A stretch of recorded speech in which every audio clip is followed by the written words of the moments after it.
Another One Smites the Dust, a Good Omens fan fiction, written by AppleSeeds, read aloud by SkyAsimaru.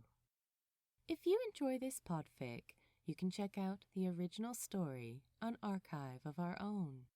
If you would like to hear more of my recordings or see some of my own work, you can find me through the pen and screen name of SkyAsimaru. Another One Smites the Dust. Summary: successful businessman Crowley turns into a flustered wreck every time he interacts with Aziraphale, his very sweet and attractive new house cleaner.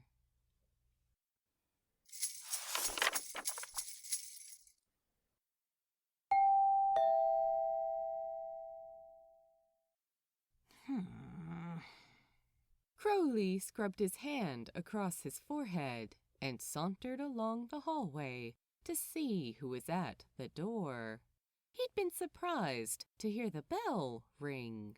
He always left the back door open for Michael, his cleaner, so she could just come and go without disturbing him. And the local delivery drivers had all got used to just leaving everything in the wood store at the side of the house. Crowley twisted the latch and opened the door, blinking with surprise at the man standing there, dressed all in black, in stark contrast to his striking white blonde hair. Hi. Hello, the man greeted him brightly. You must be Mr. Crowley. Just Crowley. Hi. Ah, all right. Hello, Crowley. I'm Aziraphale. It's lovely to meet you. Crowley's eyes drifted down to the black turtleneck the man was wearing, embroidered with a pair of white wings that he recognized as the logo of the cleaning company he used. What happened to Michael? She's taken a job with another company, I'm afraid. I'll be cleaning your house from now on. This wasn't ideal news for Crowley. Michael had always kept out of his way and had learnt exactly what needed doing, getting on with everything without ever needing to bother him. He'd occasionally bumped into her in the kitchen when he was making a cup of coffee, or had needed to dodge his way around the vacuum cleaner on his way to the bathroom. But on any such occasion, the two of them had only shared the most minimal of pleasantries before Crowley had been able to just get on with his day. He could only hope Aziraphale would be the same. Oh, okay. Come in. Thank you.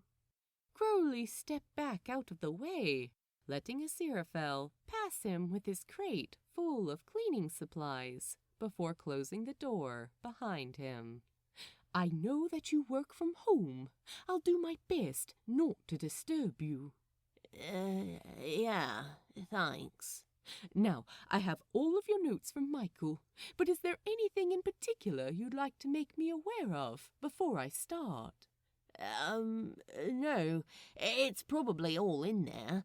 My office is just, Crowley jabbed his thumb over his shoulder, indicating the door leading from the hallway to the front room, which he turned into a space from which he could run his business from home. Give me a shout if you have any questions. I will, thank you. Would you like me to let you know when I've finished? No, it's okay. You can just see yourself out, yeah? Yes, of course. No problem at all.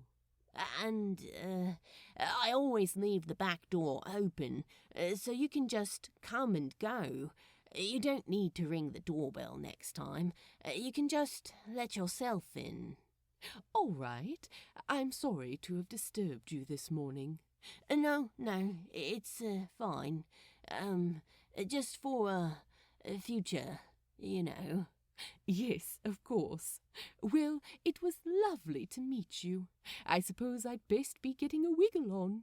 This really is a lovely big house you've got here. A wiggle on? Holy shit. Crowley randomly started feeling a little warmer and adjusted his collar. Yeah, thanks. Thank you. All right. See you later, maybe. Or not, you know. Yeah. Nice to meet you. Aziraphale smiled softly, and Crowley hastily retreated into his office and shut the door behind him. He cringed and buried his head in his hand.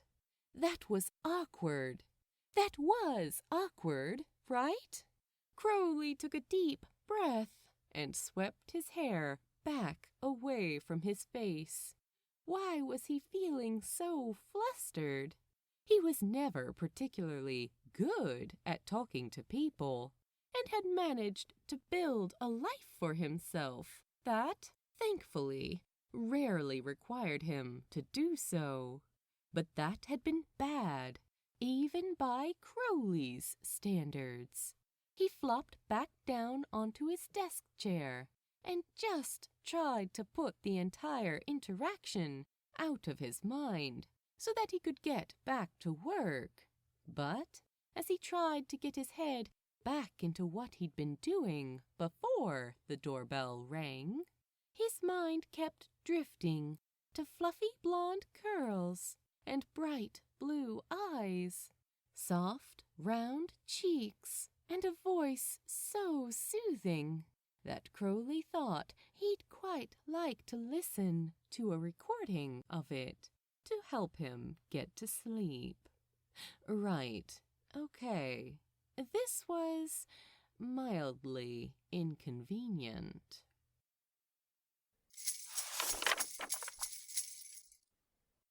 Crowley kept to a very particular schedule. Not that he couldn't be spontaneous when the situation called for it, but in his day-to-day life, he preferred to stick to a routine.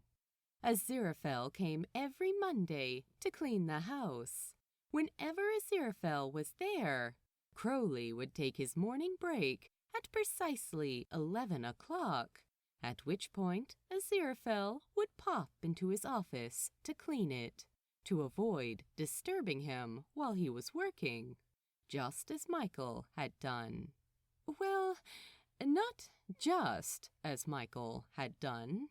A few weeks after Aziraphale had started cleaning Crowley's house, he had come into the kitchen while Crowley was making coffee using his fancy coffee machine, which he was inordinately fond of.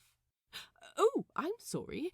I didn't realize you were in here. I'll come back in a bit."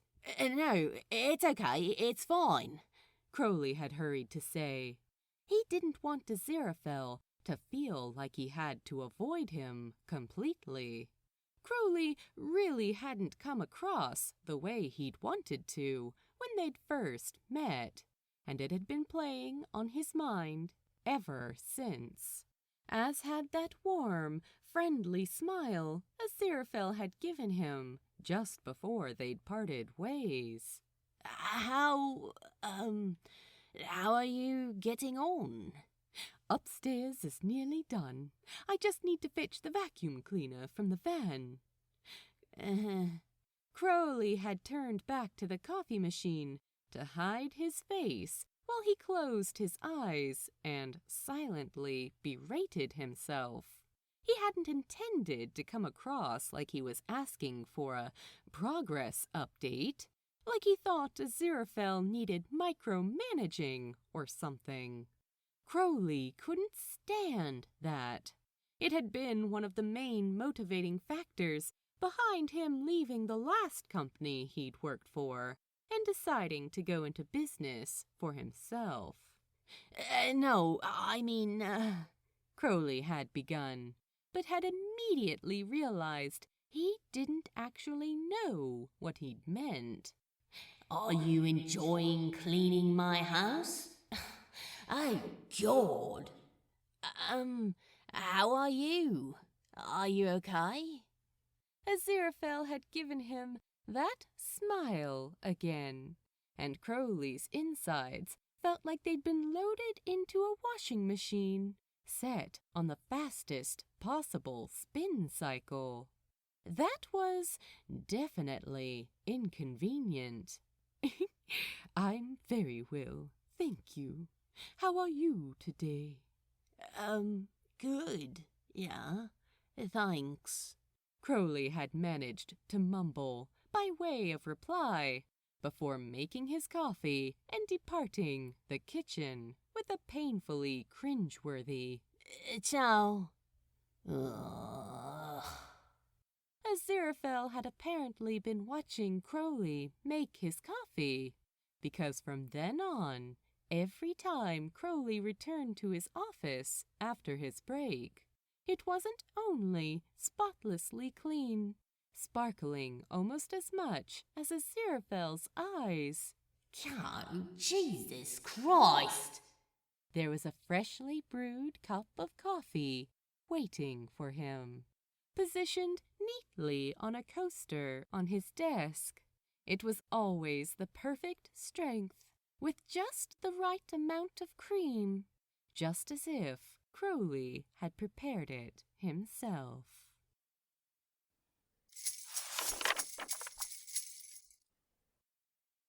Aziraphale was very good at being unobtrusive. Too good, sometimes. It meant that Crowley had, too many times, managed to saunter casually into a room, only to find Aziraphale in there, quietly getting on with his work, causing Crowley's heart to embark upon a rapid-fire mission to escape from his chest by whatever means necessary. One day, this happened in the downstairs toilet of all places, where Aziraphale was apparently just finishing his work by folding the end of the toilet paper into a perfect triangle. Oh, I'm sorry, my dear. I'll just get out of your way. No, it's fine. I'll use the bathroom upstairs. There's no need. I've just finished. It's all yours. Aziraphale scooped up his crate of supplies and looked expectantly at Crowley. Crowley's mind screamed at him to say something. Anything. He couldn't deny that, despite initially hoping for Aziraphale to keep out of his way, after the interactions they'd shared so far, that could no longer be further from the truth.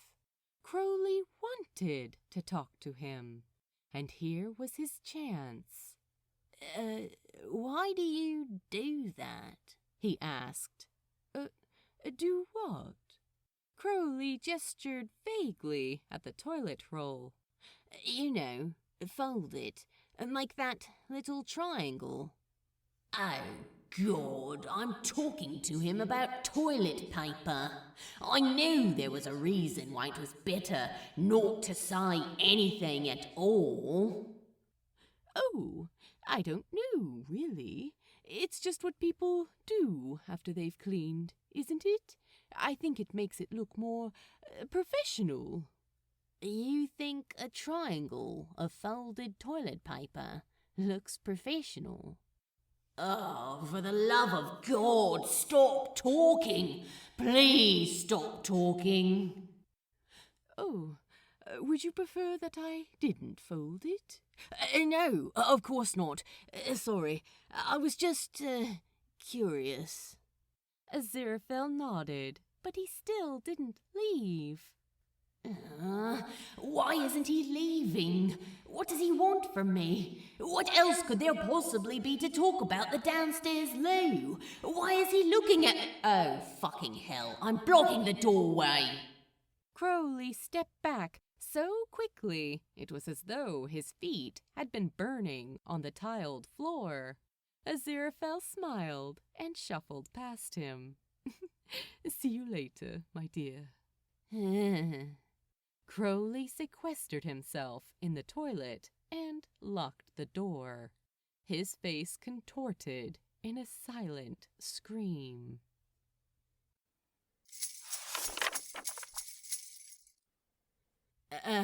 Hi.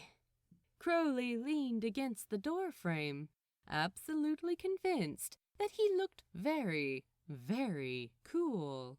He didn't feel cool. He felt like he was on fire, but whatever. He looked cool.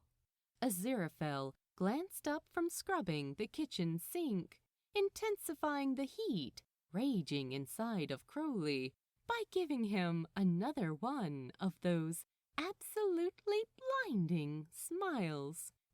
Oh, hello, my dear. How are you today? I'm good, thanks.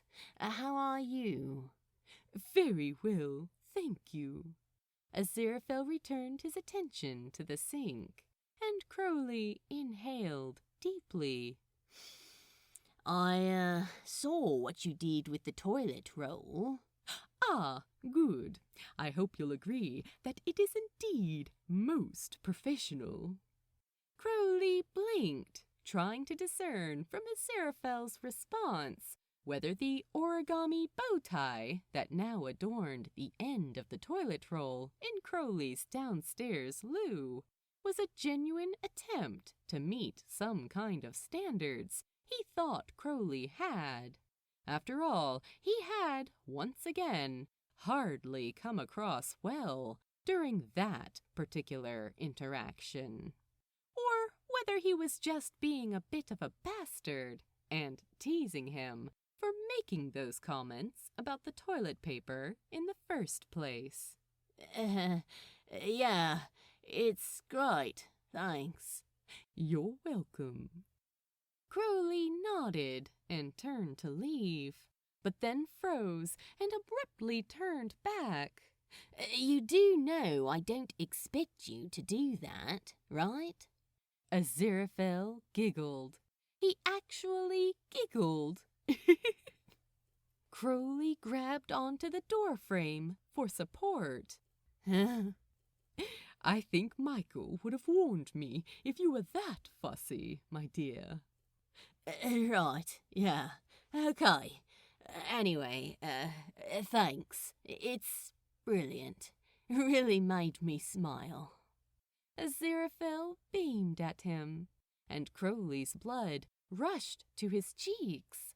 He made a hasty retreat back to his office and didn't leave again, not even to fetch a glass of water, until he was sure Aziraphale had left for the day.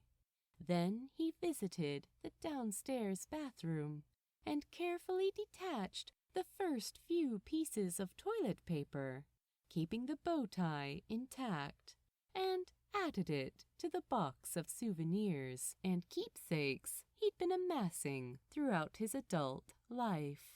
Things that didn't have a function or a logical place to file them away in his neat, minimalist home. Things that, nevertheless, deserved to be kept and treasured. The following week, his first visit to the downstairs toilet after Aziraphale's departure revealed a pair of angel wings, resembling the logo of the company he worked for, folded into the end of the loo roll. The week after that, it was a rose, then an entire angel, followed by a bird of some kind, and then a boat. Crowley kept them all.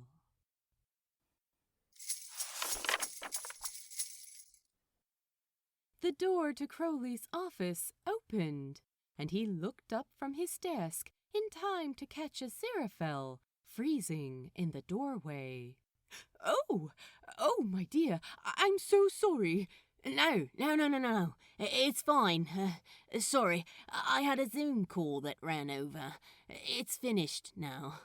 I'll come back and clean in here whenever you take your break. No, it's fine. Come in. You can carry on. I know you have a routine too.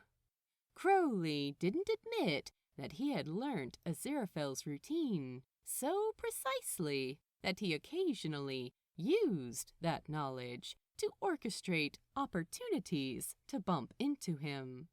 As a result of this, they'd shared some very pleasant, albeit always disappointingly brief, conversations over the several months that Aziraphale had been cleaning his house.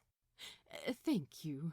If you're sure you don't mind, Aziraphale responded, edging slightly into the room. Course not. Not at all. Aziraphale set down his crate of supplies and elongated a pole attached to a feather duster, which he started trailing along the length of the coving. Crowley watched him intently, not consciously thinking about what he was doing, until Aziraphale turned around and caught him, a surprised look on his face. He clutched the pole close to his chest, gripping it with both hands. Are you sure I'm not disturbing you? He asked sheepishly. Yeah, of course not. Sorry, I have a habit of staring into space when I'm thinking. Just ignore me. Crowley was, in fact, struggling to think about anything other than the ethereal creature currently standing on the opposite side of the room. Is everything all right? Yeah, fine. Just, work stuff. How are you doing? I'm very well, thank you. It's a lovely day, isn't it? Crowley turned to look out of the window behind him, as if he hadn't actually noticed the weather yet. It gave him chance to have a mini private cringe, an undeniable necessity after getting caught staring at Aziraphale. Yeah, it's nice, he agreed. Are you going to take your break now? Crowley stared at the screen in front of him, in particular the sentence he'd apparently abandoned halfway through, that he had absolutely no memory of now, and decided there was no point trying to concentrate while Aziraphale was so close by. Yeah, sorry. I'll get out of your way. Oh, no, I didn't mean... you certainly don't need to do that. I just asked because, I was wondering, if you're not busy for a moment, whether I could, ask you about something. Yeah, of course you can. You can ask me anything, anytime. Thank you. You're very kind. It was, just about the library.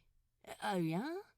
I hope you don't mind, but I've noticed you've got some very interesting old books in there. I didn't mean to pry. It's just hard not to see the titles when I'm dusting, you know. I hope that's all right. Yeah, of course it is. Absolutely. Did you, want to borrow one or something? Aziraphale's eyes widened, and he parted his lips, pausing for a moment before he replied, Well, I was just going to ask if I could, take a closer look at them. We're not supposed to touch anything if we can avoid it, certainly not anything so valuable, but I'd promise to be careful. Yeah, of course you can. No problem at all. Look at whatever you want. Seriously, you can borrow them if you like. I don't actually read books, to be honest. Oh, no. I couldn't do that. They're much too valuable. But I will have a look at them. Thank you so much. You don't have to thank me. It sounds like they'd mean more to you than they do to me. The house came furnished when I bought it, and what's in the library now is pretty much just what was there then. I've never really had a proper look at them. I just loved the house, Crowley explained with a shrug. If you wanted, perhaps I could catalogue them for you. If you're not interested in keeping them, you could make rather a lot of money by selling them. But then you wouldn't get a chance to read them, Crowley blurted out, without thinking. He followed the bob of Aziraphale's throat as he swallowed, and couldn't help but notice the way his knuckles whitened as he tightened his grip on the feather duster pole. Oh, shit. I'm making him uncomfortable. Again. I mean, just tell me when you're done with them, and maybe we can talk about it then, yeah? Yes, all right. I will. Terrific. Thanks, Angel. Oh, fuck! You're not meant to call him that out loud! Jesus Christ, I've got to get out of here! Right, so, I'll go and, take my break now. See you later. With his cheeks burning, Crowley hurried out of his office without daring to look at Aziraphale's face. He waited until he was far enough away before groaning quietly to himself. Oh.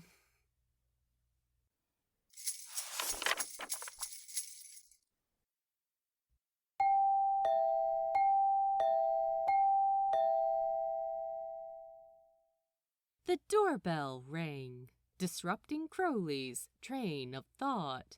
He grimaced and let out a long sigh. Aziraphale was due to arrive any minute, but Crowley distinctly remembered unlocking the back door when he got up this morning, just like he always did. He hopped up out of his desk chair and went to see who had dared to disturb his concentration. He was confronted with a man wearing a gray suit with a lavender tie and a beaming, albeit incredibly false, smile on his face. Something about him made Crowley's skin crawl. Oh, hi. Good morning, Mr. Crowley. I'm Gabriel, the owner of Cleanliness is Godliness. I'll be cleaning your house today. Dressed like that? What the fuck? Where's Aziraphale? Oh, off sick today, I'm afraid, so I'm picking up his clients for the day. I have all the notes. It won't be a problem. It definitely was a problem. Gabriel interrupted Crowley in the middle of an important telephone call, put most of Crowley's belongings back in the wrong place, accidentally switched off the filter on the fish tank, scratched the woodwork on the banister at the top of the stairs, and somehow dropped his phone in the swimming pool and called on Crowley to fish it out for him. As soon as Gabriel had gone and Crowley had finished surveying the damage, returning his possessions to their rightful homes, he immediately phoned a florist, ordered a get-well-soon bouquet, and gave them the number for the cleaning company so they could ask for Aziraphale's address.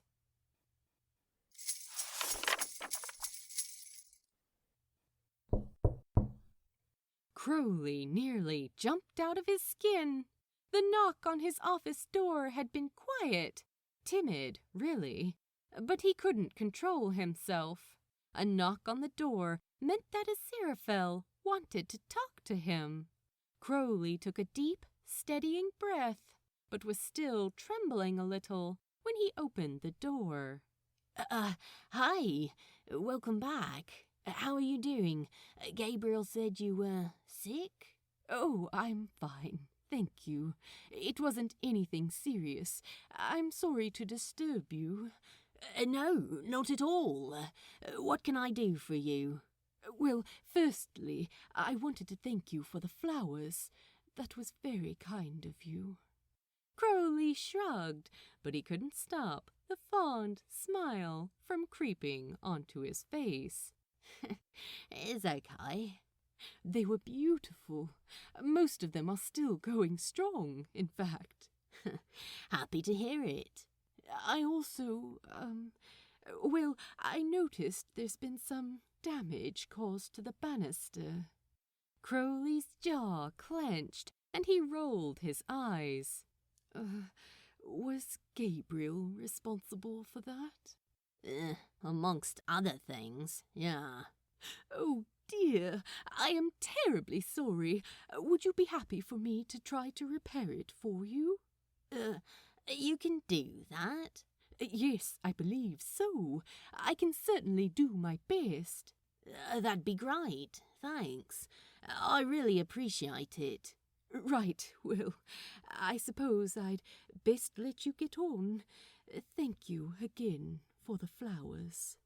My pleasure. I'm glad you're feeling better. See you later.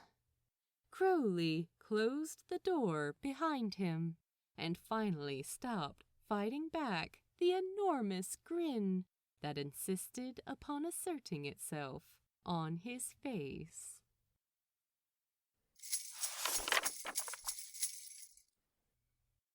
Crowley finally admitted to himself that he was a lost cause when it came to Aziraphale, when, after hearing the back door close, he found himself rushing to the window so that he could see him for a few more seconds by watching him walk back to his van, which was tucked up out of the way near the bottom of the driveway. I should tell him to park closer to the house. There's no need for him to be lugging all his stuff that far. Once Aziraphale had disappeared from sight, Crowley lifted his palm in a pathetic, secret wave and waited for the van to pull away. But it didn't happen. Crowley watched for a few minutes and then went back to his desk, only managing to accomplish the shortest, simplest tasks before his curiosity drew him once again to the window. The fourth time he looked, about half an hour after Aziraphale had left, the van had finally disappeared.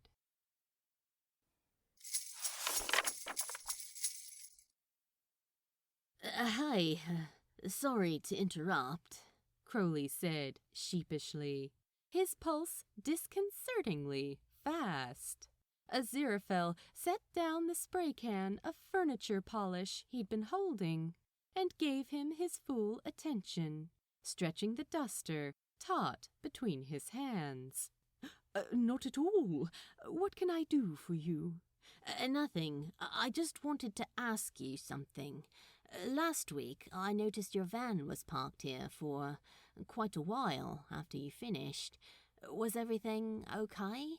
Oh, yes, everything's fine. I have a break after I finish here, before my next appointment. It's a good opportunity to eat my lunch. There's a lovely view of the front garden from down the bottom of the drive there. There's even a cheeky little squirrel who climbs up onto the wing mirror, asking for food, Aziraphale said brightly, his cheeks rounding adorably as he smiled.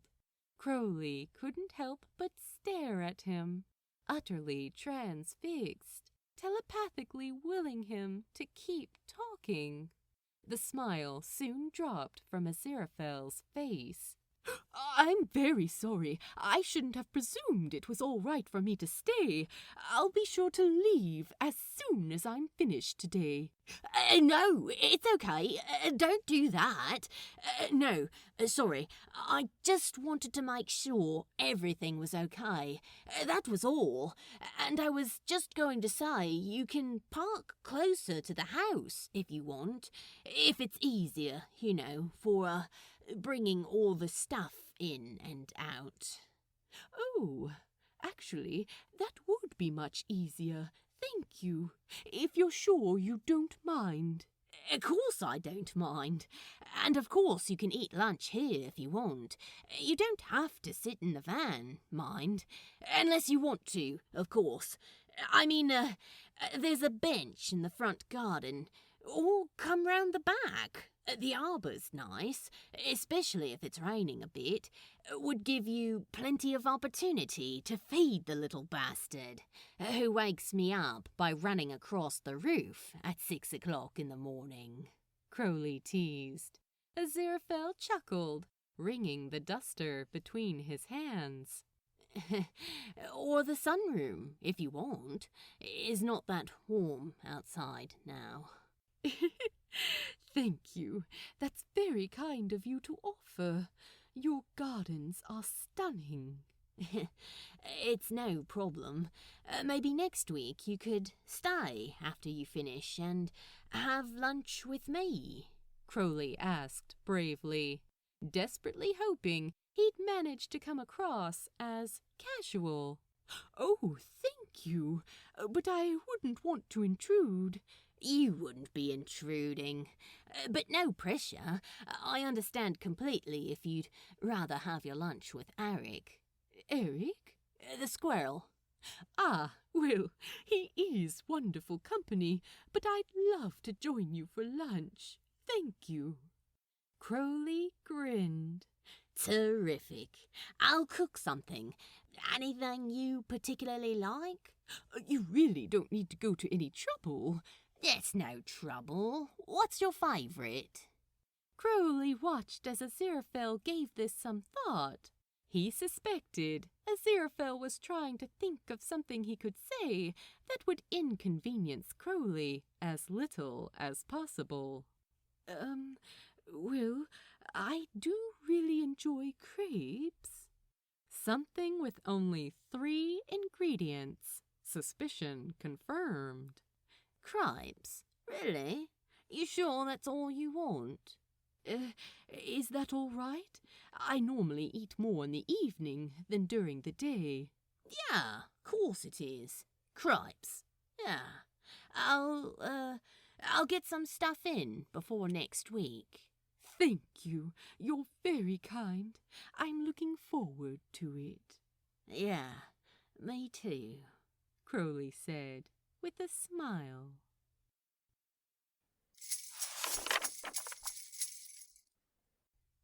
Crowley had gone maybe a little over the top when it came to the crepes.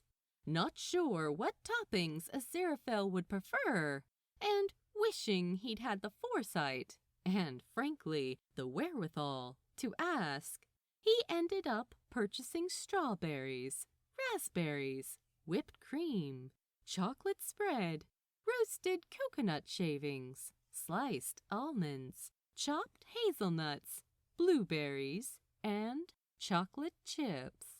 Then he'd panicked that he'd overdone it and thus had spent far too long agonizing over what he should leave out. What if one of the things he chose to omit turned out to be Aziraphale's favorite? In the end, he'd just gone for it and set out all the toppings on the kitchen island in the fancy little bowls that he'd bought ages ago but never actually used. He was very careful to avoid making a mess, since Aziraphale had literally just cleaned in there and set to work making the crepes themselves. Oh, my goodness, Aziraphale announced when he walked into the room. Crowley nearly dropped the spatula. Hi, they're nearly done. Sorry, it won't be long. This all looks incredible. You really didn't need to go to all this trouble. There's no trouble. I hope there's something there that you like. Yeah, because clearly I should have got more toppings. Right. Oh, I think I like all of them, Aziraphale said brightly, approaching the counter and appraising all of the toppings in their stupid, pretentious little bowls, his hands clasped together in front of his chest. Oh, okay, great. Don't feel like you have to eat them all or anything. I mean, you can if you want. Just have as much as you want, okay? Thank you. Feeling immense pressure now that Aziraphale was in the room watching him, Crowley flipped the crepe in the pan. Oh. Well, he could just have that one. He poked it with the spatula and tried to flatten it out. Despite Crowley's fretting, it went well in the end, with Aziraphale declaring the crepes to be scrumptious and sampling every single topping that Crowley had provided.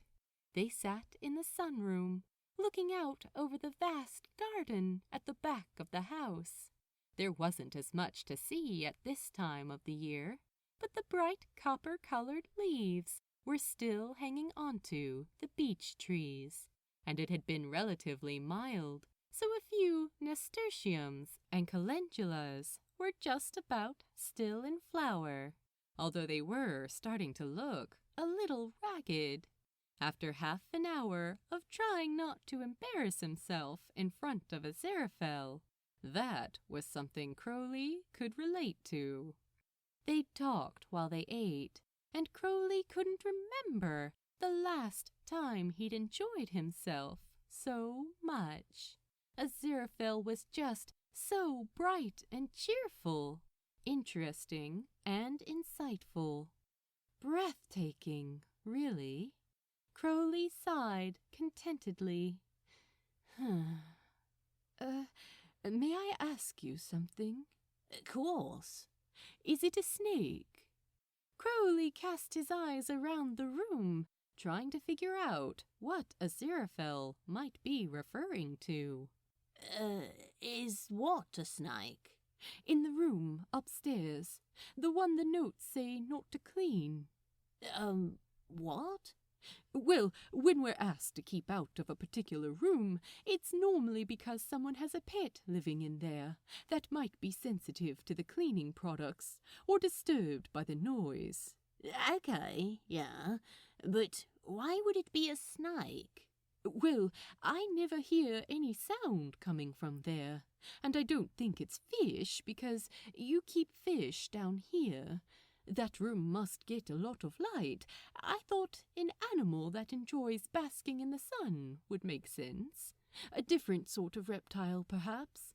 You just, Aziraphale began, then trailed off, sheepishly. What?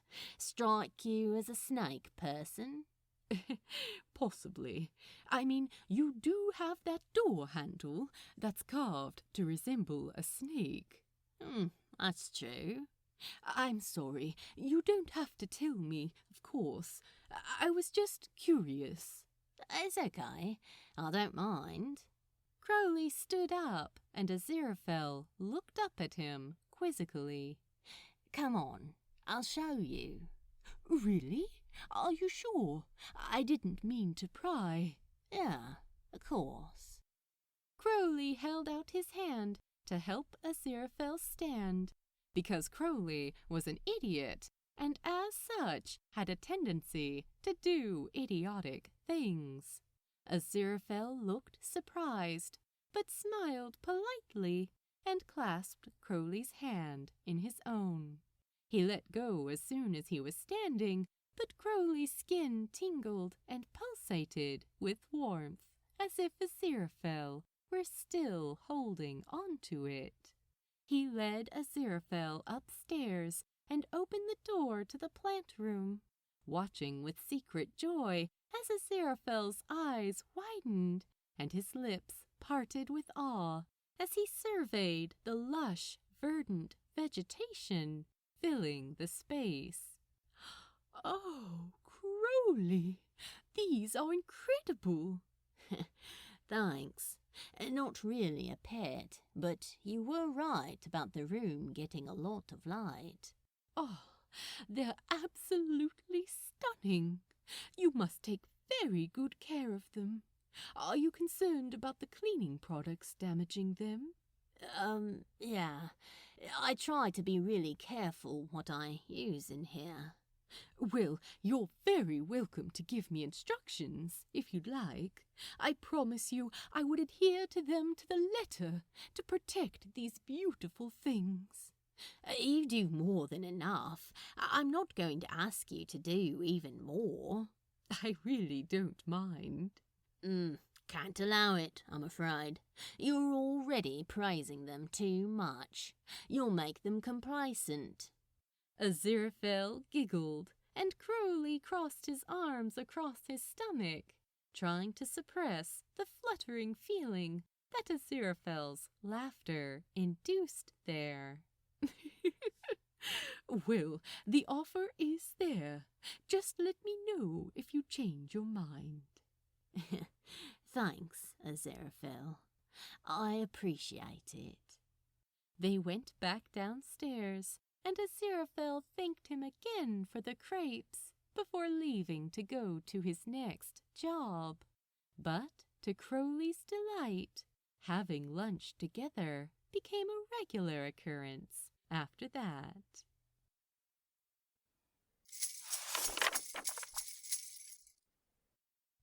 Crowley heard Aziraphale letting himself into the house, which was hardly a surprise since he'd propped all the doors open and had been intently listening out for him.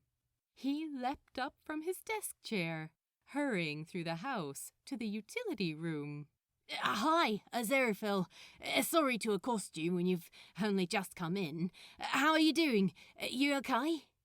Aziraphale set his crate down on the floor and glanced up at him, his face lighting up as he gave Crowley a brilliant, beaming smile. "Oh, you look lovely, my dear." Crowley swallowed roughly, his hands flexing awkwardly at his sides as he resisted the urge to cross his arms across his body.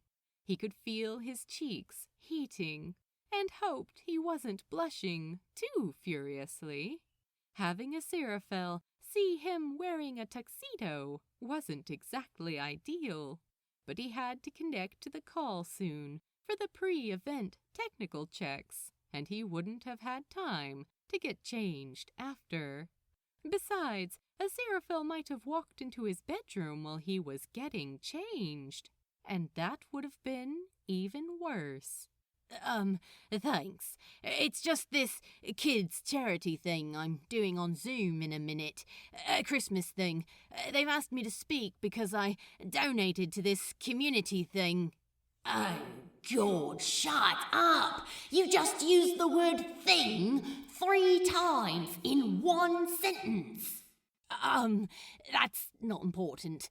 Anyway, it'll only be about an hour, but if it's okay, could you not put the vacuum on until after it's finished? If you don't get around to doing everything because of it, that's fine, obviously. We've been asked to try to keep background noise to a minimum. "Oh, yes, of course. No problem at all. That all sounds very exciting." Aziraphale's enthusiasm was infectious, and Crowley couldn't help but smile, although inside he was vibrating with nerves for more reasons than one. Right, well, I'd better go. They need to just test everything before we start. It might be more like an hour and a half. I'll come and find you and let you know when it's done. "Yes, All right. Good luck. I'm sure you'll do a marvelous job. Aziraphale stepped right up close to him, and before Crowley had a chance to mentally prepare himself, Aziraphale had reached up and was adjusting his bow tie. Aziraphale's fingertips brushed against Crowley's neck, and he froze, every muscle in his body tensing and a shiver skittering down his spine.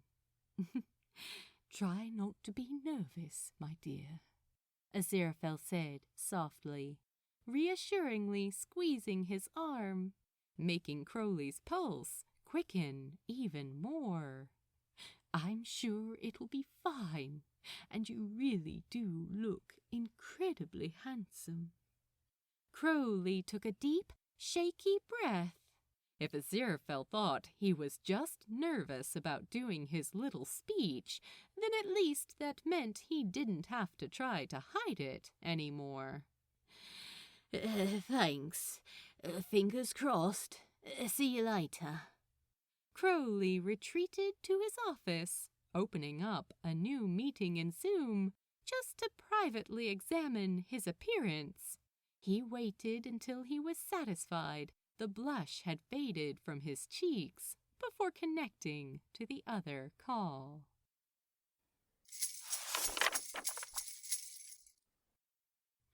Hi, Aziraphale. Hello, Crowley. Sorry about all the pine needles. Oh, that's quite all right. I'm used to it at this time of year. Your tree is beautiful. Are you going to decorate it? Yeah, at some point. I only picked it up yesterday. Oh, I could decorate it for you, if you like, if you show me where everything is. Crowley suddenly started to feel very warm, and his stomach was doing that fluttery thing again. That was pretty much a permanent fixture any time he spoke to Aziraphale. Thanks. That's really nice of you, but you've got more than enough to do already. Oh, don't worry. I'll still get everything else done for you. I can decorate the tree in my break after I've finished. Crowley winced internally. Sorry, I didn't mean I was worried about you not getting everything done. You do more than enough. Way more than enough. I can't ask you to decorate the tree as well. You didn't ask. I offered, and it would be my pleasure. I love Christmas, he said, with an adorable, childlike smile on his face. Really? Really? Okay, if you're sure. Thanks. I'll, sort out the decorations. Crowley got as far as the living room door before the relentless mantra of "Do it, do it, do it!" became deafening in his mind. He inhaled sharply and turned back to Aziraphale, who was bent over by one of the sockets, plugging in the vacuum cleaner, ready to tackle the perpetually expanding pile of pine needles on the floor. Maybe we could, Crowley began, losing his steam when Aziraphale straightened back up and turned towards him. He swallowed and made another attempt. Maybe we could do it together. The way Aziraphale smiled at him made it seem worth being brave, but had the unfortunate side effect of sucking all the air out of Crowley's lungs. I'd like that, Aziraphale replied quietly. Crowley swallowed again and unconsciously backed away towards the door, instinctively retreating towards safety. Okay, great. Give me a shout when you're ready. All right, I will. See you soon. Decorating the tree was normally a job Crowley dreaded. Sometimes he wasn't even sure why he bothered. It wasn't often that Crowley felt lonely. He was generally happy with his own company and led a very fulfilling life. But there were certain things, and decorating a Christmas tree was one of them, that he always felt were meant to be shared with someone else. Decorating the tree with Aziraphale turned out to be even more enjoyable than he'd imagined. Aziraphale marveled over every bauble, had an adorable look of concentration on his face as he planned out the perfect arrangement for them, and somehow managed to get himself tangled up in the string of lights, which required Crowley, of course, to provide assistance to release him. Being in close proximity to Aziraphale set every nerve ending in Crowley's body alight, and when he lifted the lights up over Aziraphale's head, his fingers brushing against his insanely soft curls in the process, Crowley could barely remember how to breathe. When the lights and the baubles were finally in place, they both stepped back and surveyed their work. It looked far better than any Christmas tree Crowley had ever had in his house before. It was quite possibly the best Christmas tree he had ever seen in his life. It looks great. Thanks for your help. I really appreciate it. My pleasure. I think it looks marvelous.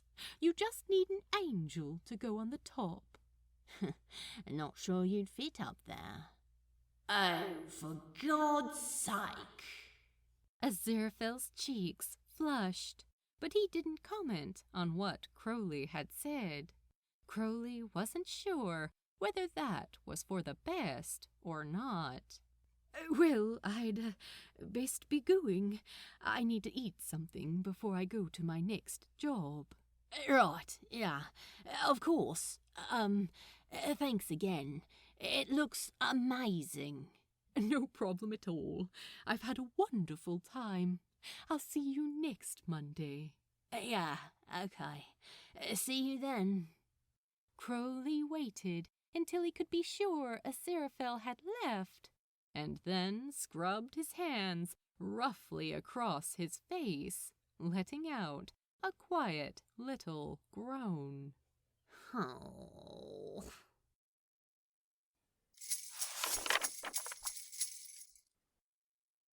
Hi, sorry.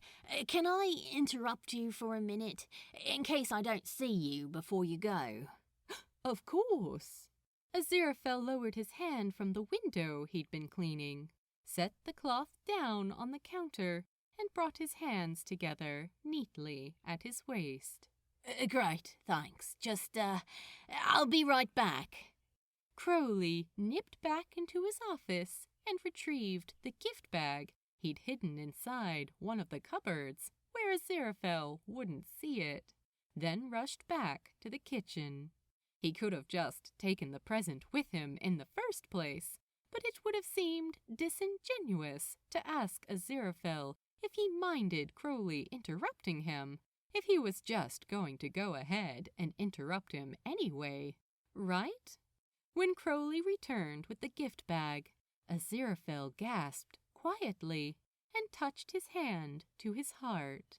Oh, you got me a present? Yeah. Crowley handed it over, and Aziraphale looked so absolutely delighted that Crowley thought he might pass out, which wouldn't have been ideal. Oh, Crowley, you didn't have to do that. Thank you.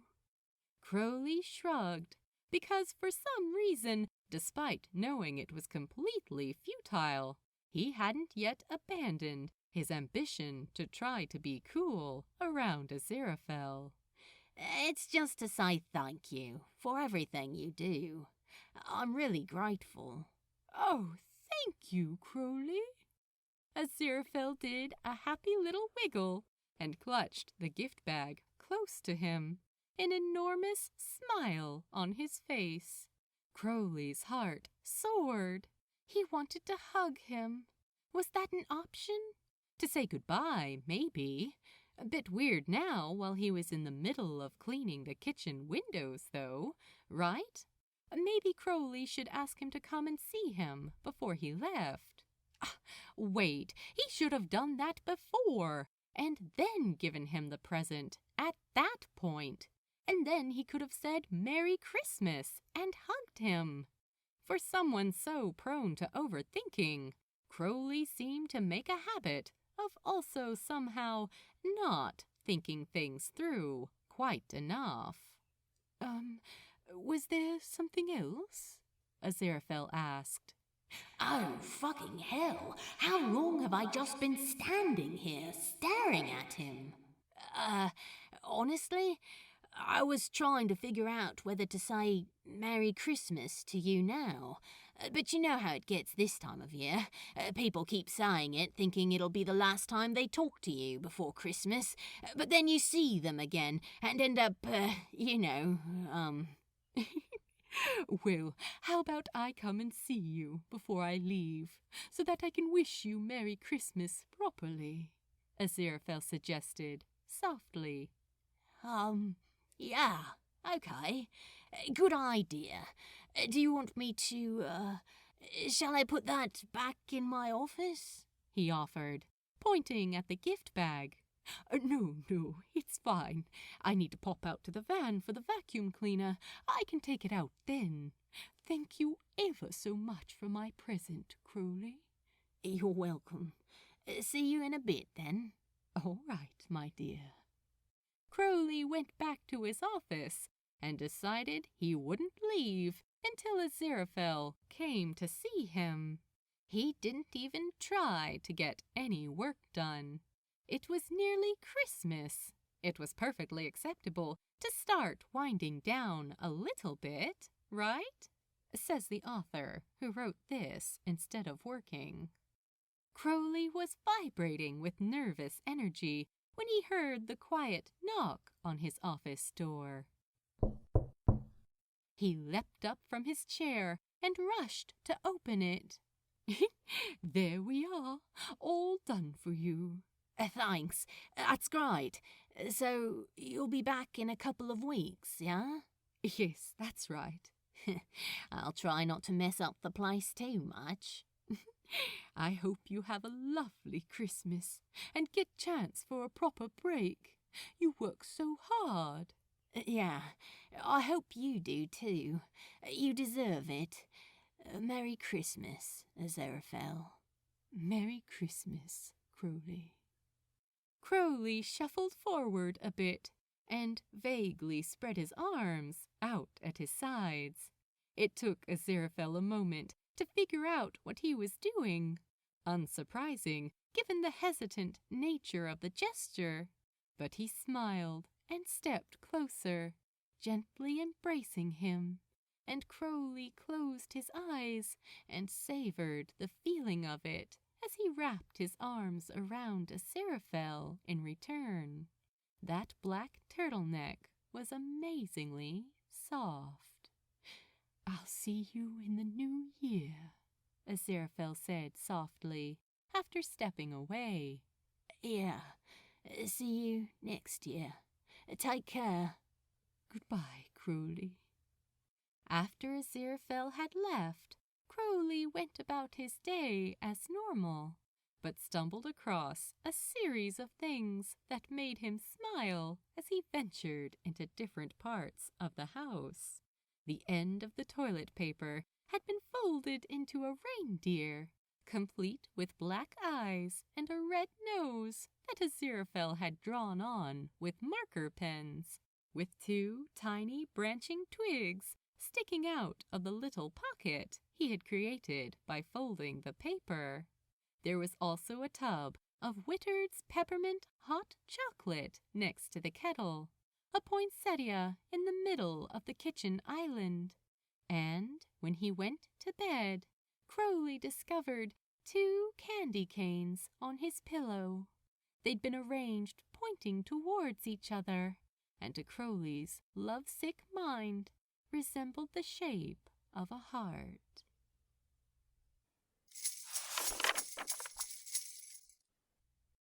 Sitting on the floor beside the tree on Christmas morning, Crowley gasped out loud as he pulled the presents out from underneath, spotting a gift he knew immediately he hadn't put there. There was only one other person who would have had chance to get close to his Christmas tree. The gift was wrapped immaculately in brown paper, tied up with red and white twine, into which a sprig of ivy, yew, and pine had been threaded. Crowley carefully flipped over the tag.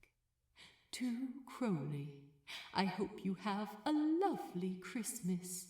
It has been wonderful getting to know you, and I look forward to spending more time with you in the new year. This is considerably smaller than what you suggested, but rather more practical. I hope you like it. Merry Christmas. Best wishes, Aziraphale. Crowley was trembling with excitement as he unwrapped the parcel, carefully setting aside the foliage, planning to sort out a little vase to put it in later. Concealed within the wrapping paper was a cardboard box, which he opened to reveal a handmade angel wearing white robes, complete with fluffy wings and its own pretty white blonde curls. Crowley grinned, his heart fluttering as he cradled the angel delicately in his hands. He clambered up from the floor and set the angel on top of the tree, smiling up at it and feeling like he was glowing from the inside out. Aziraphale was incredible and so sweet, and Crowley realized that he would regret it forever if he never found the courage to take a risk. He had to do something to find out if there might be the slightest chance that Aziraphale shared his feelings.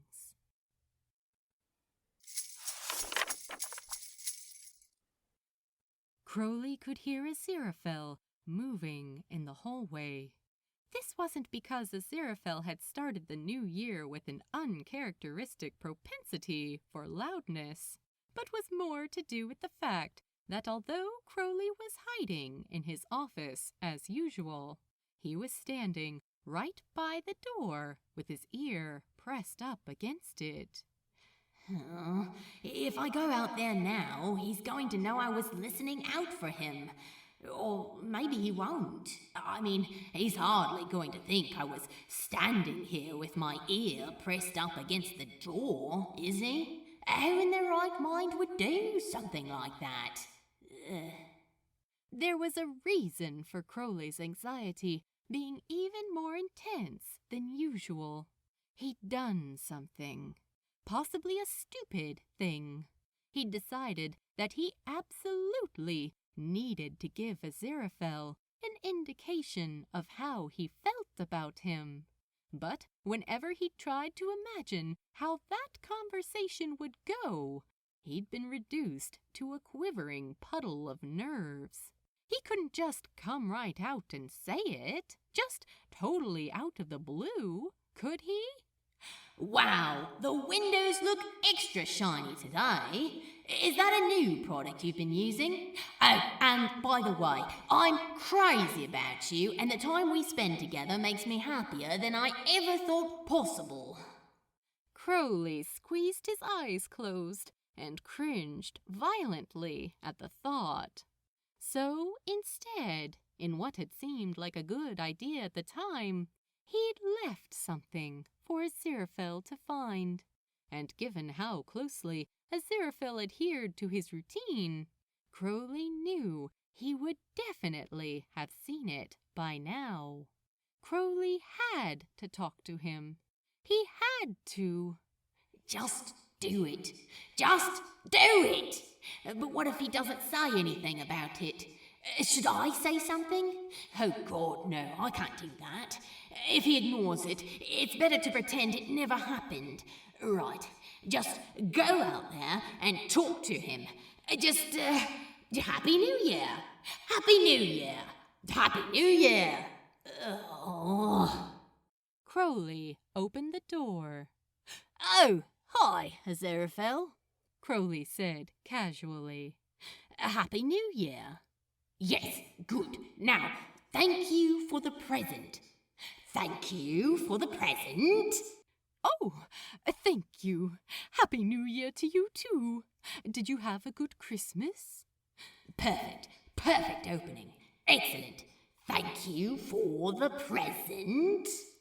Yeah, it was, great. Thanks. Did you? Yes, thank you. It was splendid. I had a lovely time. Glad to hear it. Thank you for the present. Good. Keep going. It's perfect. I love it. Did you make it yourself? My skills do go beyond origami toilet paper shapes, you know, Aziraphale said lightly. Crowley's heart leapt up into his throat, and he could feel his blood rushing to his cheeks.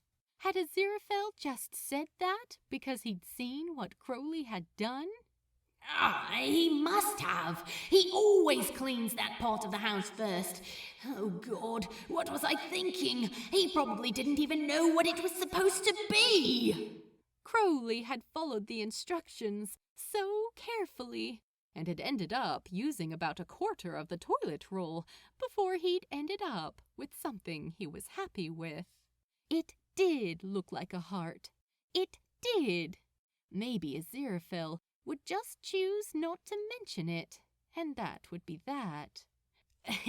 It's brilliant. Thank you. I really do love it. Have you seen it? On top of the tree, I mean. Yes, I have. I think it looks lovely. I'm very glad you like it. I enjoyed making it for you, Aziraphale said softly, with a sweet smile, and Crowley couldn't help but picture Aziraphale creating the adorable little angel, putting in all that time and care just for him. Thank you for my present, too. It's wonderful. I'll bring it back as soon as I've finished reading it. It's a present, Aziraphale. You're supposed to keep it. I think perhaps you don't realize how valuable it is. I don't know how much money it would go for if I sold it, no. But from the way you were talking about it, I think I have an idea how valuable it is to you. And that's much more important. Please, keep it. I want you to have it. Oh, well, thank you, Crowley. I really do love it. You're very welcome. Right. Well, I suppose I'd better get back to it. May I ask, I've just finished cleaning the downstairs lavatory, and I noticed that the toilet paper had already been folded. You're responsible for that, I presume? Yeah, a new hobby, Crowley joked, his intestines twisting themselves into knots. Forgive me, but I wasn't quite sure what it was supposed to be. Crowley's heart sank, and he folded his arms across his chest like a shield. He was just going to have to say it, wasn't he? Oh, God. Oh, yeah, I'm not very good at it yet. It was supposed to be a heart. Crowley swallowed, but his throat was so dry it just made him feel even more uncomfortable. A heart? Yeah, well, in theory. It was meant to be, I mean. I obviously don't have your level of proficiency with origami, but I did follow a tutorial. Oh, seriously, just stop talking. I'm begging you, please. I see. May I keep it? Crowley shrugged. Sure, if you want. I keep all the ones you make. You do? Well, yeah, but yours are actually good. Yours is good too. Crowley barked out a laugh and grinned. You couldn't even tell what it was. Aziraphale began wringing his hands together at his waist. Well, that's not, he began, then abandoned whatever he was going to say and sighed. I suppose I was afraid that I might just have been seeing what I wanted to see. Aziraphale looked up at him with wide, imploring eyes, and Crowley's stomach was suddenly invaded by an extremely agitated swarm of bees. He swallowed roughly, forcing himself to hold Aziraphale's gaze. The corners of Aziraphale's lips twitched in a nervous smile, and Crowley willed himself to be brave. I felt like that when I saw those candy canes you left on my pillow, he said quietly. Aziraphale's cheeks flushed, and he dipped his chin, gazing down at the floor. I'm sorry about that, he whispered. Don't be sorry. I wasn't sure what to say to you, or even whether I should say anything. I just wanted to let you know how I feel. I was hoping so badly that you felt the same way. I'm crazy about you, Angel. Aziraphale's head snapped back up, and he stared at Crowley with an expression of total amazement, like he couldn't believe what he just heard. I can't believe you didn't know. I'm a complete disaster around you. Aziraphale chuckled nervously, the wringing of his hands intensifying. Crowley took them in his own to still them. I think I'm the only person in London who actually looks forward to Mondays, Aziraphale said softly. Not the only one. Crowley released Aziraphale's hands and closed the distance between them, wrapping his arms around him. Aziraphale embraced him tightly and brushed his lips tenderly over Crowley's cheek. And Crowley was relieved Aziraphale was holding on to him, or he probably would have collapsed. You make me so happy, he whispered. You make me so happy too. Crowley turned his head to kiss Aziraphale's temple, and Aziraphale gasped and squeezed him even more tightly. Fireworks went off inside Crowley's heart. Happy New Year indeed.